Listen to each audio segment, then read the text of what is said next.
Angibingelele kubabukeli bonke iningizimu Afrika yonke, ngiphinde ngibingelele ubuholi bonke ba-Art and Culture eSouth Africa yonke. Lo nibingelelayo uDlubheke wakuzwayo lapha endaweni yaseNquthu. Ngidlulisa ukungenami kakhulu ngomcimbi osuneminyaka ukhona. Ngicabanga ukuthi lwesikona owesikhombisa njengoba uzoba khona ngomhla ka-21 obizwa ngempucuzeko. Ibuhlungu lento eyenzeka lapha. Ngiqinisa kakhulu impela ebuholini ba-Art and Culture bafethu, ungangizwa kabi. Siyachashazwa kulo yamcimbi, sibekwe nje inkololo okanye sibekwe izinto okufuna zilinyazwe ngabantu, asiholelwa lutho. Ayikho imali esithola ngalo yamcimbi. Kufuna kuzwakale kahle kwimpucuzeko Maskandi Festival, hayi yonke imicimbi exhaswa u-Art and Culture. Ungabaholi bawo okungixolani Mcineka, kube nguKhathide Ngobe odume ngelikaNtshatha. Bafowethu aseneme kakhulu ngenikwenzayo kuthina. Imali enixhaswa ngayo akufiki lutho. Kuyilihlazo ukuthi umcimbi odume kangaka nesena uqamba igama nathi iWorld Cup yoMaskandi asitholi lutho buholi ba-Art and Culture lapha yani. Ukubuhlungu kakhulu umculi ngamunye lapha uyoperform live. Kodwa uthola ukuthi ukhokhela imali engu-15,000, engu-20,000, engu-25,000. Leyo mali leyo engafinyeleli indawo, imazimam yayo mhlawumbe engaphelela ku-35, uchashazwe okungconywana kunabanye, nakhona usachashaziwe lo mculi loyo. Ibuhlungu kakhulu lento, amandla ethu siwabona, siwamunca, sibhekile, besiyithule lento iminyaka neminyaka, kodwa iyakhula iminyaka yonke, iyaxhaswa abanhlobonhlobo, abakolotho nabakuphi iningi abantu abaxhasile. Umasipala wethu ukuxhasile lapha, nabo siyafisa ukuthi bazi kumasipala wethu ukuthi le yanto ayisisizi ngalutho, singamaciko oMaskandi. Yingakho ngisengaphumela obala ngoba ozakwethu abaningi baphilele ekuthenini kakhulu, bevunya ukuxhashazwa abantu abangesiyo ingxenye yomculo wethu. Ibuhlungu kakhulu lento leyo. Njengoba kuyiwa lapha kwimpucuzeko, ngiyafisa nazi ukuthi abaculi abathole imali.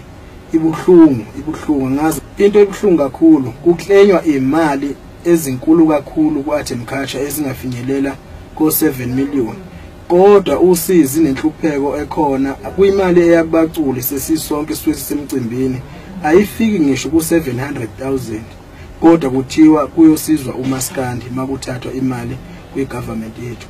Leyo nto leyo sifisa ukuthi namhlanje uhulumeni wethu wesimhlonipha kakhulu nesisafisa esenzele okuhle kuyona yonke imicimbi, sisafisa iqhubeke ngendlela okuyiyona, ingabi nayo corruption. Sifisa iqhubeke kodwa ebesazi ukuthi imali akayikhiphayo ayibe nokulandelela ukuthi isebenzeni, ayikho into esiyithola ngomcimbi wempucuzeko. Mina njengoDlubheke ngizowamela amaciko amanye, angithunyiwe yini, kodwa ngikhuluma iqiniso ngokwenzakalayo. Kuyoba kuba ngakhona ongamphatha kabloko, ngoba kungabe kumphathele endleleni ukuthi kufanele ngivunye ukuxhashazwa. NjengoDlubheke nje egameni lami elingaka, ngina 10 years nokudlekayo ngaphezulu. Ihlazo lela kwimpucuzeko ngiqashwe ngo-20,000. Yebo. Njani? Ngiyabona. Ukhuluma noXolani wakaMcineka kwikhampani ekuthiwa Impucuzeko. Yebo boss. Kune festival esenzayo kaMaskandi ngomhla 21 July. Bengithanda ukuthi sibe noDlubheke. Bengicela ungiphe yena i-budget enginayo 20,000. uDlubheke uzomayima. Ngicabanga ukuthi nakuba bengingamthanda ku-live kodwa ngishawe imali yabo. So ngo-20,000 vele umuntu engamayima, ngeke ukuthi akadlala live abe amlimaza. Okay. Uthi no akunankinga, ngicela ukuthi ngiphinde ngibuye kuyinamba engathola kuyo le. Yes, ngoba ngiziposta bengicela bhuti mhlawumbe ungathatha ixesha elide ne? Hayi no, ngenzeke. Okay, sure. Alright, yeah. Iband yami izoholana lapho, neband nabantu abawu9 engiperforma nabo. Kube iband eshaya insimbi. Kuleyo malini engizoyithola mina ezosala ngakumina. Kodwa bona abafowethu obuhlungu abasuke benza umcimbi abanjengabo Mcineka noNtshatha, imali ezisala ngakubona bagcina besele nezimali ezingafikela ku-5 million, 6 million lapho. Imali ethola amaculi imicimbi usuwonke, imali iphelela mhlawumbe ku1 million sicubene nama-10 nani, kodwa nje okuningi akukho. Ihlazo ekhulu kakhulu umcimbi ongaka abaculi ababhukhelo basuka la befike beyolalela khona e-stadium la kuzobe kukhona babhukhela amahotela. Ihlungu obenziwa kubantu, abantu bafika ngo-10 ekseni belobe ngezinyawo abacatshangelwa abebengene ngemali emageyithini kuze kuyoshaya mhlawumbe u2 ekseni.